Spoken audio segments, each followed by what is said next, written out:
Hello my dear students, कैसे हो सब लोग? I hope you all are doing very well and very nice. चलो बेटा, लास्ट क्लास में हमें इलेक्ट्रोस्टैटिक्स 2 चैप्टर खत्म किए हैं। इलेक्ट्रोस्टैटिक्स 1 हो गया, इलेक्ट्रोस्टैटिक्स 2 हो गया, तो नेक्स्ट होता है बेटा कैपेसिटर्स। लेकिन मेरा कहना है कि बेटा करंट इलेक्ट्रिसिटी पढ़ने के बाद अगर कैपेसिटर्स पढ़ते हैं ना, तो कैपेसिटर्स बहुत आसान जाता है। करंट इलेक्ट्रिसिटी में जो चीजें अपन सीखते हैं वो सब अपन कैपेसिटर्स में अप्लाई कर सकते हैं। तो अपन चालू करेंगे बेटा, एक very important and very interesting and easy chapter है बेटा, वो है करंट इलेक्ट्रिसिटी। बहुत प्यारा सा चैप्टर बेटा, बहुत आसान है, राइट। ऐसा टेक्निक्स दूंगा कि आपको फट फट फट आंसर्स निकलता है, सेकंड्स में आंसर्स आता है पूरा। और करंट इलेक्ट्रिसिटी से याद रखो बेटा, कंपलसरी 4 क्वेश्चन आने वाला है नीट में। इस साल के पेपर में देखो कितने क्वेश्चन है करंट इलेक्ट्रिसिटी का, 5 क्वेश्चन है, राइट। तो definitely you will get 4 questions minimum from current electricity chapter. Very beautiful chapter है बेटा। तो आज अपन चालू करेंगे करंट इलेक्ट्रिसिटी। पूरा करंट इलेक्ट्रिसिटी एक साथ पढ़ सकते हैं बेटा अपन। 11th 12th में कैसे 2 पार्ट करके पढ़ेंगे करंट इलेक्ट्रिसिटी 1 और 2, इधर ऐसा नहीं है, पूरा करंट इलेक्ट्रिसिटी एक साथ पढ़ेंगे बेटा अपन। So current electricity, right. तो सबसे पहले हमें चालू करना है इस चैप्टर में इलेक्ट्रिक करंट यानी क्या चीज होता है, उधर से चालू होता है हमारा पूरा chapter. So we need to learn what is electric current. समझ में आ रहा है ना बेटा? बहुत सिंपल चैप्टर है बेटा, टेंशन लेने की बात नहीं है।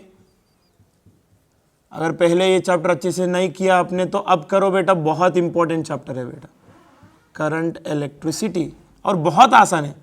ऐसा पढ़ा तो देखो बेटा, आपको बहुत सेकंड्स 30 सेकंड के अंदर आंसर्स आ जाते हैं सबका, बहुत सिंपल है। तो सबसे पहले इलेक्ट्रिक करंट से चालू करना है। इलेक्ट्रिक करंट यानी क्या है, बहुत सिंपल है बेटा। मान लो बेटा मैंने एक कंडक्टिंग वायर लिया है। कौन सा वायर लिया है? कंडक्टिंग वायर लिया है। कंडक्टर में ना बेटा फ्री इलेक्ट्रॉन्स रहता है। कंडक्टर में क्या रहता है? फ्री इलेक्ट्रॉन्स रहता है, यानी चार्जेस रहता है, राइट। फ्री इलेक्ट्रॉन्स मतलब जो इलेक्ट्रॉन्स एटम से बाहर आया है, एटम को छोड़ के बाहर आया है, उसको फ्री इलेक्ट्रॉन्स कहते हैं, राइट। नहीं तो फ्री चार्जेस कहते हैं। तो कंडक्टर में फ्री चार्जेस रहता है बेटा। फिर मैंने एक कंडक्टिंग वायर लिया है। फिर इस वायर का एक साइड हायर पोटेंशियल अप्लाई किया, दूसरा साइड लोअर पोटेंशियल अप्लाई किया। एक साइड क्या अप्लाई किया? हायर पोटेंशियल अप्लाई किया। फिर दूसरा साइड लोअर पोटेंशियल अप्लाई किया, राइट। VH मतलब हायर पोटेंशियल, VL मतलब लोअर पोटेंशियल। कैसे अप्लाई किया सर? बैटरी का मदद, सेल जानते हैं बेटा आप लोग, टीवी रिमोट में डालते हैं। आपका सेलफोन को भी बैटरी रहता है कि नहीं रहता है? हाँ, तो वो बैटरी के बारे में आगे पढ़ेंगे अपन अच्छे से। उसका मदद लेके मैंने ये वायर पे है ना बेटा पोटेंशियल डिफरेंस क्रिएट किया। क्या क्रिएट किया? पोटेंशियल डिफरेंस, यानी एक साइड ज्यादा पोटेंशियल, एक साइड कम पोटेंशियल। फिर दोनों पॉइंट्स के बीच में पोटेंशियल में फर्क होता है कि नहीं होता है? डिफरेंस होता है कि नहीं होता है? हां सर होता है। वो पोटेंशियल डिफरेंस डेवलप किया मैंने, एक साइड हायर पोटेंशियल, एक साइड लोअर पोटेंशियल। फिर हम इलेक्ट्रोस्टैटिक्स 2 में पढ़े हैं बेटा, electric field always flows from higher potential to lower potential. कहां से कहां जाता है बेटा electric field? Higher potential to lower potential. तो इधर higher potential to lower potential electric field आएगा। क्या आएगा बेटा? इलेक्ट्रिक फील्ड आएगा। फिर मैंने ऑलरेडी बोला कंडक्टर में फ्री इलेक्ट्रॉन्स रहता है। फ्री इलेक्ट्रॉन्स जानते ना बेटा आप लोगों को? एटम मालूम है, ये न्यूक्लियस, ये ऑर्बिट। फिर ये ऑर्बिट में इलेक्ट्रॉन्स घूमते हैं। फिर इस इलेक्ट्रॉन्स को ये न्यूक्लियस पकड़ के रखते हैं। वो फ्री नहीं है, वो बाउंडेड है। किससे बाउंड हुआ है? न्यूक्लियस से बाउंड हुआ है। शादी हो गया न्यूक्लियस से, साथ में रहता है। अब एक इलेक्ट्रॉन ना बेटा थकान हो गया शादी में, फिर वो शादी तोड़ के बाहर आ गया, रिश्ता तोड़ के बाहर आ गया, फ्री। इसको कहते हैं फ्री इलेक्ट्रॉन। इसको जहां घूमना है वहां घूम सकते हैं ये इलेक्ट्रॉन। पहले कैसे था? ये शादी हो गया था मतलब कमिटेड है पहले, तो बीच में न्यूक्लियस है, वाइफ है, तो उसकी सराउंडिंग में ही घूमना पड़ता है। वो जैसे बोला वैसे ही घूमना पड़ता है। अभी हैरान हो गया तो बाहर आ गया, अभी फ्री इलेक्ट्रॉन है, जहां चाहिए वहां जा सकते हैं ये इलेक्ट्रॉन। मतलब जो इलेक्ट्रॉन एटम से बाहर आते ना बेटा उसको फ्री इलेक्ट्रॉन कहते हैं। क्या कहते हैं? Free electron. वो कहीं पर भी जा सकते हैं। जो एटम के अंदर है वो नहीं जा सकते हैं। उसको ना बीच में न्यूक्लियस कंट्रोल कर रहा है, वाइफ कंट्रोल कर रहा है। बेचारा इलेक्ट्रॉन उधर जाना चाहते हैं तो न्यूक्लियस बोलते नहीं नहीं इधर घूम। फिर इधर से भागना चाहते बोलते नहीं नहीं इधर घूम, इधर घूम, इधर घूम। ऐसा इलेक्ट्रॉन को क्या करते हैं? ऐसा पूरा गोल गोल घुमाते रहते हैं न्यूक्लियस। फिर उस इलेक्ट्रॉन को एक ही काम है गोल गोल घूमने का। दिन भर। फिर जो इलेक्ट्रॉन बाहर आते हैं वो फ्री हो जाता है, उस पे न्यूक्लियस की असर नहीं रहता है, वो जहां जाना है वहां जा सकते हैं, तो उसको कहते हैं फ्री इलेक्ट्रॉन। तो ये कंडक्टर में ना बेटा वो फ्री इलेक्ट्रॉन्स रहता है। कंडक्टर में क्या रहता है? फ्री इलेक्ट्रॉन्स रहता है, चार्जेस। इलेक्ट्रॉन्स यानी क्या है? चार्जेस। अब देखो बेटा, मैंने ये कंडक्टर को एक साइड ज्यादा पोटेंशियल अप्लाई किया, एक साइड कम पोटेंशियल अप्लाई किया, फिर हायर पोटेंशियल से लोअर पोटेंशियल की तरफ ये इलेक्ट्रिक फील्ड बनेगा। बनेगा कि नहीं बनेगा? हां सर बनेगा। अब इलेक्ट्रिक फील्ड बन गया और बॉडी में इलेक्ट्रॉन्स, फ्री इलेक्ट्रॉन्स भी है, चार्जेस भी है। तो हम इलेक्ट्रोस्टैटिक्स में क्या पढ़े हैं बेटा? जब भी एक चार्ज को इलेक्ट्रिक फील्ड में रखते हैं तो क्या इलेक्ट्रिक फील्ड चुप बैठेगा? क्या नहीं, क्या करेगा? फोर्स अप्लाई करेगा। कितना force? F equals to QE force apply करेगा। तो ये जो इलेक्ट्रिक फील्ड बन गया ना, ये इलेक्ट्रिक फील्ड इस बॉडी में जो फ्री इलेक्ट्रॉन्स है उन पे फोर्स लगाते हैं। उन पे क्या करते हैं? फोर्स लगाते हैं। फिर इलेक्ट्रॉन्स भागना चालू करेगा एक साइड से दूसरा साइड। इलेक्ट्रॉन नेगेटिव चार्जेस है तो इलेक्ट्रिक फील्ड की अपोजिट डायरेक्शन में भागेगा। तो सारे इलेक्ट्रॉन्स, बॉडी में जो इलेक्ट्रॉन्स है बेटा, सारे इलेक्ट्रॉन्स, ये सारे इलेक्ट्रॉन्स ऐसा उल्टा भागना चालू करते हैं। समझ रहे ना बेटा? तो all electrons start moving through the body. Body से जब इलेक्ट्रॉन्स फ्लो होता है मतलब बॉडी में से चार्ज फ्लो हो रहा है। इलेक्ट्रॉन्स यानी क्या है? चार्जेस है ना, तो बॉडी में से चार्जेस फ्लो हो रहा है। तो जब बॉडी में से चार्जेस फ्लो होता है बेटा, उसका एक इफेक्ट रहता है बॉडी में, उस इफेक्ट को ही अपन इलेक्ट्रिक करंट कहते हैं। ये चार्जेस फ्लो होने के कारण जो इफेक्ट आता है बॉडी में, that is nothing but electric current. उसको मेजर कैसे करेंगे इलेक्ट्रिक करंट को? बहुत सिंपल है बेटा, राइट? अब देखो, कहानी समझ में आया चार्जेस कैसे फ्लो होता है, राइट? अब देखो बहुत सिंपल है बेटा, ये कंडक्टिंग वायर लिया मैंने, फिर इसमें कोई भी एक क्रॉस सेक्शन पकड़ो, टेक एनी क्रॉस सेक्शन। मैंने वायर में एक क्रॉस सेक्शन लिया बेटा। क्रॉस सेक्शन जानते ना बेटा? अगर ये वायर है बेटा, मान लो दिस इज अ वायर, ये पूरा एक वायर है बेटा, ये पूरा एक वायर है। फिर इसको परपेंडिकुलरली काटने का, परपेंडिकुलरली काट के तोड़ दो। तोड़ने के बाद जो साइड में से जो दिखता है ना बेटा आपको, वो होता है क्रॉस सेक्शन।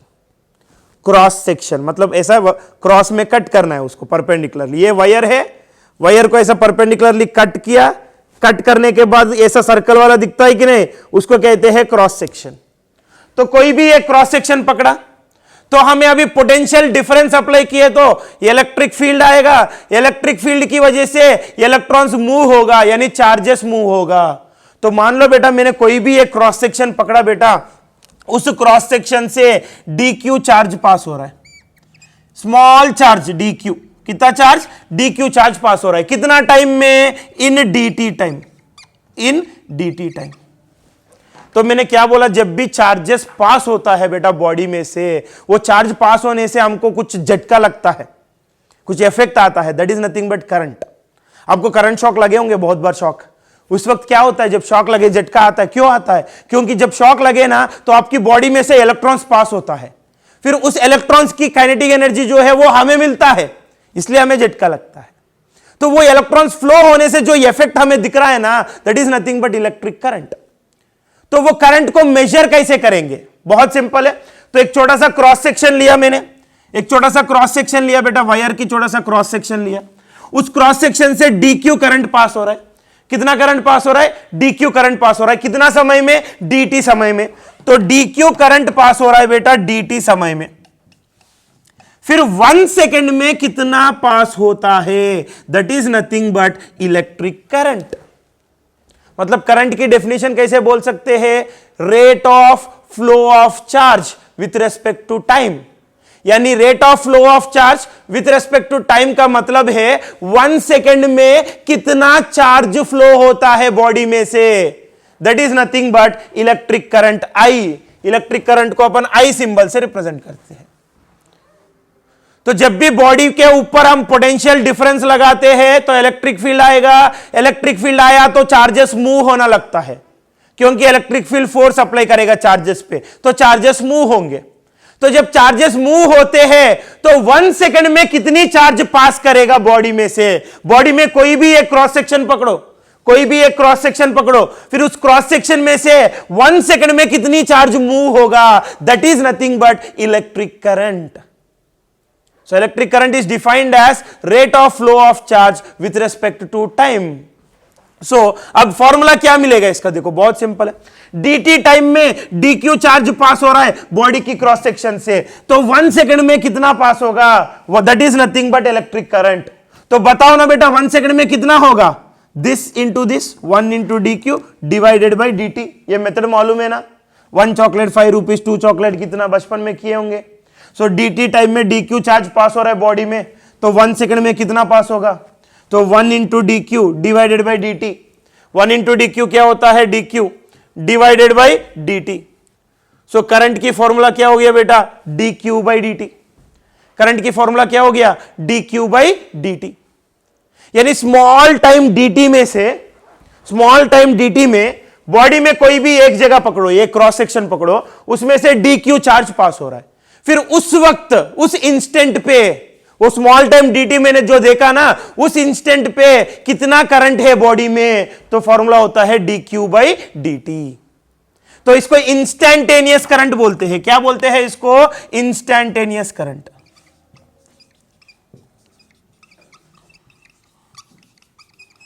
मतलब उस वक्त का, एक पर्टिकुलर वक्त, अभी क्या, अभी इस वक्त वायर में कितना करंट है, तो मेरे को कोई भी एक जगह पकड़ने का वायर में, फिर small time dt fraction of second, वो स्मॉल टाइम dt में कितना चार्ज गया देखने का dq. फिर उस वक्त वायर में करंट होता है dq बाई dt. मतलब एक पर्टिकुलर वक्त के लिए कर रहा है, इधर छोटा सा टाइम लिया ना dt, स्मॉल टाइम, मतलब पर्टिकुलर वक्त पे कर रहा है अपन, तो उसको कहते हैं इंस्टैंटेनियस करंट. अब आपको बोला 12:01 पे, उस वक्त पे, उस इंस्टेंट पे वायर में कितना करंट हो जा रहा था, तो आपको क्या करना है, तो उस वक्त पे स्मॉल टाइम dt देखने का, वो dt में कितना चार्ज जा रहा है dq, फिर उस वक्त करंट होता है dq बाई dt. अगर मुझे एवरेज करंट चाहिए, एवरेज करंट मतलब पूरा दिन में कितना करंट गए होंगे ऑन एन एवरेज, कभी ज्यादा कभी कम करंट जा रहा है वायर में, तो पूरा दिन पकड़ के एवरेज में कितना करंट गया.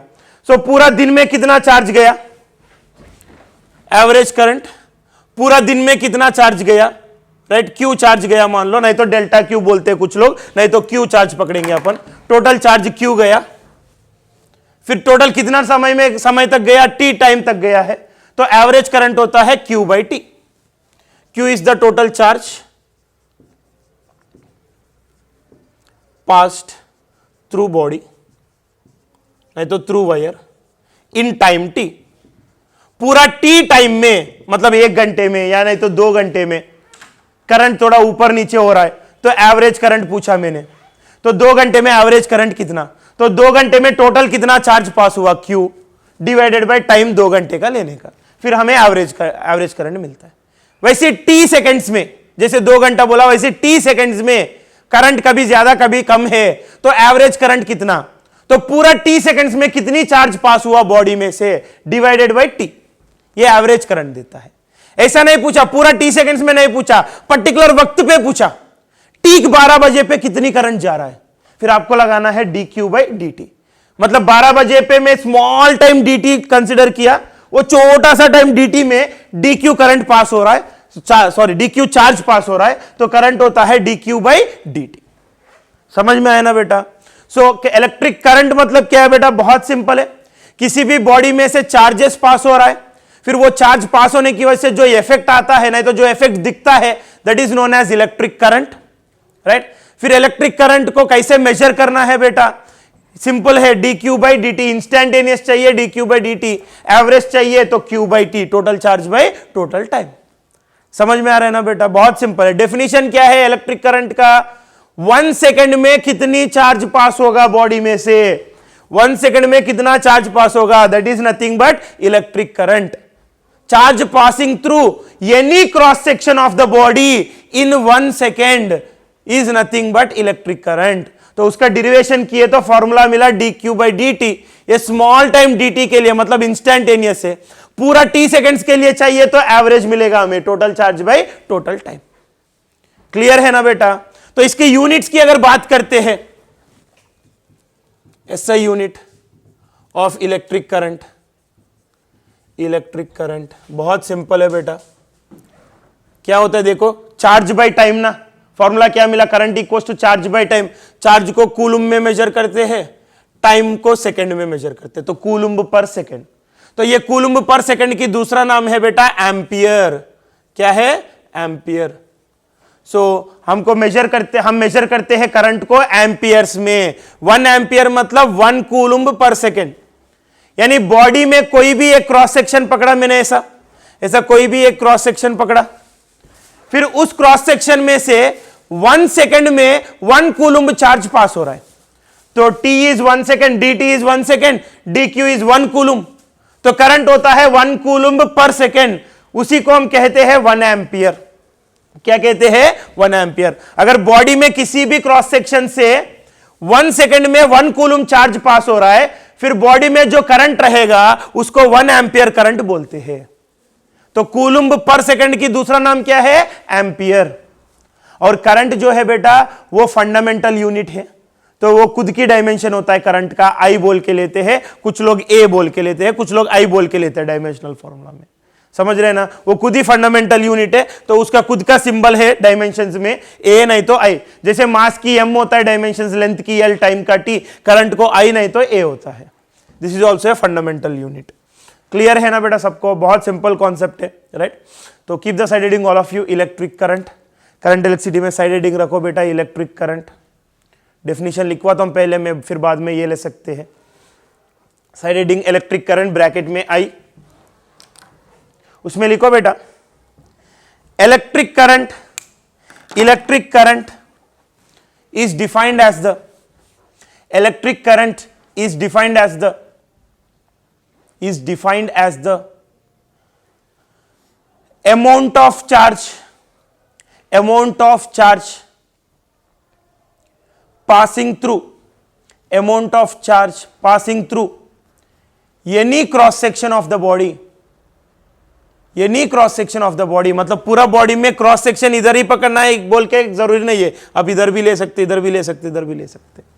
Passing through any cross section of the body in 1 second, amount of charge passing through any cross section of the body in 1 second. और इसको लिखने का तरीका अलग, और एक तरीका भी है, और rate of flow of charge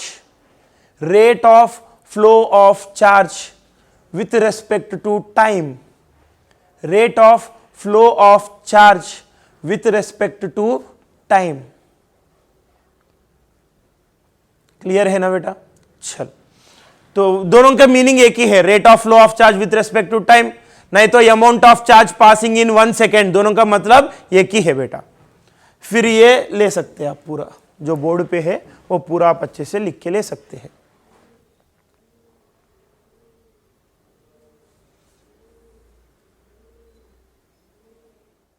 चलो क्लियर है ना बेटा, नोट डाउन किया ना डेफिनेशन करंट का और उसके फॉर्मूला। अब उसके ऊपर कुछ इंपॉर्टेंट नोट पॉइंट्स है बेटा, वो नोट पॉइंट्स देखेंगे अपन। सबसे पहले बेटा direction of current. It is conventionally ऐसा पकड़ते हैं कि करंट का डायरेक्शन हमेशा इलेक्ट्रॉन की फ्लो को अपोजिट में पकड़ते हैं, क्योंकि इलेक्ट्रॉन नेगेटिव चार्जेस है ना, तो हम मानते हैं कि करंट का डायरेक्शन पॉजिटिव चार्जेस की फ्लो की डायरेक्शन में होगा। अगर बॉडी में पॉजिटिव चार्जेस फ्लो नहीं हो रहा है, नेगेटिव फ्लो हो रहा है, तो उसका अपोजिट में करंट की डायरेक्शन पकड़ते हैं। So current direction is taken opposite to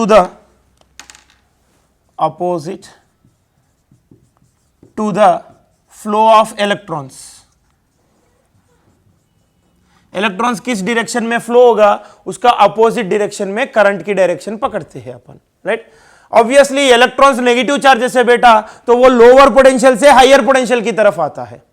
देखो ये बॉडी है, एक तरफ हायर पोटेंशियल, एक तरफ लोअर पोटेंशियल, तो इलेक्ट्रिक फील्ड आएगा हायर टू लोअर। तो इलेक्ट्रिक फील्ड इलेक्ट्रॉन्स के ऊपर फोर्स लगाते हैं, किस डायरेक्शन में लगाते हैं, अपोजिट में लगाते हैं, क्योंकि F = QE में Q नेगेटिव है, इधर इलेक्ट्रॉन्स नेगेटिव है, नेगेटिव चार्ज है, तो फोर्स उसमें अपोजिट डायरेक्शन में आता है।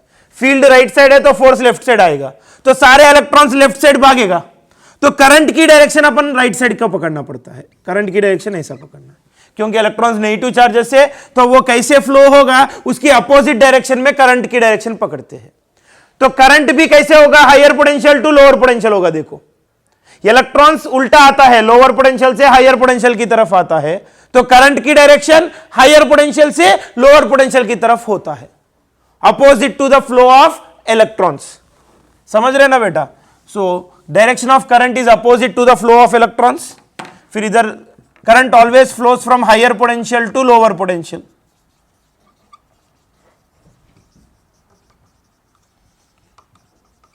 Flows from higher potential to lower potential. Direction important है बेटा। करंट हमेशा हायर पोटेंशियल से लेकर के लोअर पोटेंशियल की तरफ जाएगा, क्योंकि इलेक्ट्रॉन्स उल्टे में आते हैं। इलेक्ट्रॉन्स लोअर टू हायर की तरफ आएगा तो इलेक्ट्रॉन्स के अपोजिट में करंट रहता है, मतलब करंट हायर टू लोअर रहेगा। नेक्स्ट पॉइंट बेटा, थर्ड पॉइंट, हमें मालूम है बेटा current passing, instantaneous current, instantaneous current मतलब पर्टिकुलर वक्त पे कितना करंट है वायर में, इस वक्त कितना करंट है, that is instantaneous current, right. तो instantaneous current I is equals to dq by dt, ये हमें मालूम है। मतलब स्मॉल टाइम dt में dq चार्ज पास हो रहा है बॉडी में से, फिर उस वक्त करंट होता है dq बाई dt। तो अगर मैं आपको सवाल में इंस्टैंटेनियस करंट दिया, फिर पूछा dt समय में कितनी चार्ज पास होगा, तो dt को इधर लेके आओ, तो I into D t is equal to D q, तो चार्ज की वैल्यू मिल जाता है। अगर करंट दिया सवाल में, टाइम दिया dt, फिर चार्ज पूछा तो I इंटू डी टी। समझ रहे ना बेटा?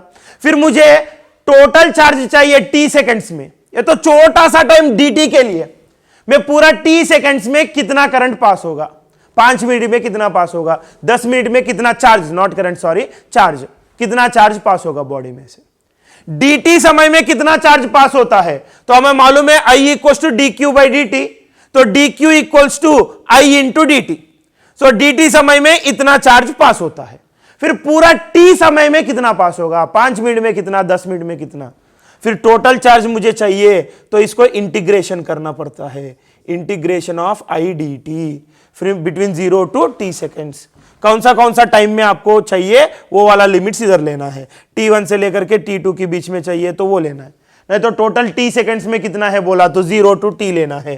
तो क्वेश्चन में जैसे टाइम दिया उसके हिसाब से लिमिट्स आएगा, वो अपन करेंगे क्वेश्चन, टेंशन नहीं। मैं बोला 5 मिनट में कितना चार्ज पास होगा, तो लिमिट्स होता है 0 टू 5, 5 मिनट मतलब 300 सेकेंड्स। ऐसा फॉर्मूला क्या है, integration of I d T. I क्या है, इंस्टैंटेनियस करंट, पर्टिकुलर वक्त पे कितना करंट पास हो रहा है वायर में, दैट इज I। वो अगर बदल रहा है कभी ज्यादा कभी कम, तो कैसे बदल रहा है उसका इक्वेशन देता है हमें, वो इक्वेशन इधर लगा के ये पूरा इंटीग्रेशन सॉल्व करना होता है। अगर सर करंट बदल नहीं रहा है सर, हमेशा एक ही करंट पास हो रहा है, तो I कांस्टेंट हो जाएगा। If I is constant, if I is constant, फिर Q is equals to integration of I d t में I बाहर आ जाता है, तो बसता इंटीग्रेशन ऑफ डी टी क्या होता है, t होता है, तो Q is equals to I t सीधा। समझ रहे ना बेटा? मतलब ध्यान से सुनो बेटा, मैं अगर आपको बोला, कुछ नहीं, सिंपल से सुनो बेटा, सिंपल बात, मैं अगर आपको बोला एक वायर में करंट पास हो रहा है जिसका वैल्यू टाइम के हिसाब से बदल रहा है, कैसे बदल रहा है, कुछ इक्वेशन दूंगा, I is equal to 3t² plus 2, मतलब टाइम के हिसाब से करंट बदल रहा है कि नहीं बदल रहा है, हाँ सर बदल रहा है, तो ये होता है इंस्टैंटेनियस करंट। क्या होता है, इंस्टैंटेनियस करंट। तो मैंने आपको ऐसा इंस्टैंटेनियस करंट दिया, फिर पूछा पूरा 3 सेकंड में नहीं तो 10 सेकंड में कितनी चार्ज पास होगा बॉडी में से, फिर ये फॉर्मूला यूज करने का, integration of I d T, I की जगह पे जो इक्वेशन दिया वो डालने का, फिर Q मिल जाता है। नहीं, मैं आपको अगर ऐसा दिया, current passing through a body is 3 ampere, fixed 3 ampere ही जा रहा है हमेशा, फिर 5 मिनट में कितनी चार्ज पास होगा बॉडी में से, तो सीधा current into time, charge equals to current into time. इधर करंट कांस्टेंट है ना, तो सीधा I इंटू टी। अगर करंट टाइम के हिसाब से बदल रहा है बेटा, फिर चार्ज चाहिए तो integration of I D T करना है। बहुत सिंपल है। अब देखो बेटा नेक्स्ट पॉइंट, ये क्वेश्चन करने के बाद समझ में आता है बेटा, कुछ नहीं, मैं आपको करंट वर्सेस टाइम की ग्राफ दिया, करंट वर्सेस टाइम की ग्राफ मान लो ऐसा कुछ है, ऐसा कुछ है, मतलब टाइम के हिसाब से करंट कैसे बदल रहा है उसका ग्राफ दिया, मतलब करंट इंस्टैन्टेनियस करंट है ना, बदल रहा है ना टाइम के हिसाब से। फिर मैंने पूछा पूरा टी सेकंड्स में, 0 से लेकर के टी सेकंड्स में कितनी चार्ज पास हुआ बॉडी में से, तो मुझे बताइएगा ग्राफ देख के करंट कांस्टेंट है या बदल रहा है। ये ग्राफ देख के मुझे बताइएगा बेटा ये जो करंट है ये करंट कांस्टेंट है या बदल रहा है। देखो करंट बढ़ रहा है, कम हो रहा है, फिर कांस्टेंट है, फिर कम हो रहा है, मतलब चेंज हो रहा है ना करंट। तो जब करंट चेंज होता है, ये देखो बेटा when current is changing, charge ढूंढने की formula integration of I D T, फिर total charge passing through body होता है बेटा integration of I D T. Integration of I D T मतलब करंट वर्सेस टाइम ग्राफ दिया, उसी का इंटीग्रेशन कर रहा है करंट और टाइम। तो कभी भी डिफरेंशिएशन स्लोप देता है, इंटीग्रेशन एरिया देता है। तो integration of I D T मतलब यह होता है area under current versus time, current versus time graph. Integration क्या देता है, एरिया देता है। तो ये करंट वर्सेस टाइम ग्राफ के अंदर जो एरिया है बेटा, ये जो एरिया अगर ढूंढ लिया, वो एरिया हमको charge passing through the body देता है। बॉडी में से कितना चार्ज पास हुआ बोले तो सीधा एरिया ढूंढने का। समझ में आया ना बेटा? तो बहुत सिंपल है बेटा, right. So instantaneous current is D Q by D T. फिर इसमें से मैं आपको करंट दिया लेकिन चार्ज ढूंढने को बोला, उल्टा। अगर चार्ज दिया करंट चाहिए तो D Q by D T करने का सीधा, लेकिन उल्टा पूछ रहा हूं मैं, इतना इतना करंट पास हो रहा है बॉडी में से, फिर टोटल 5 मिनट में कितनी चार्ज पास होगा, यानी करंट दिया चार्ज पूछ रहा हूं उल्टा। तो अगर करंट कांस्टेंट है तो सीधा आई इंटू टी किए तो चार्ज मिल जाएगा। करंट बदल रहा है तो integration of I D T करना है। अगर आपको सवाल में करंट वर्सेस टाइम की ग्राफ दिया, मतलब करंट बदल रहा है ऐसा, फिर पूछा कितनी चार्ज पास होगा बॉडी में 5 मिनट में या 10 मिनट में, तो आपको क्या करना है, ग्राफ के अंदर एरिया ढूंढना है। सिंपल है ना बेटा? चलो नोट डाउन करो, पूरा क्वेश्चन सॉल्व किए तो समझ में आ जाता है, बहुत आसान है बेटा।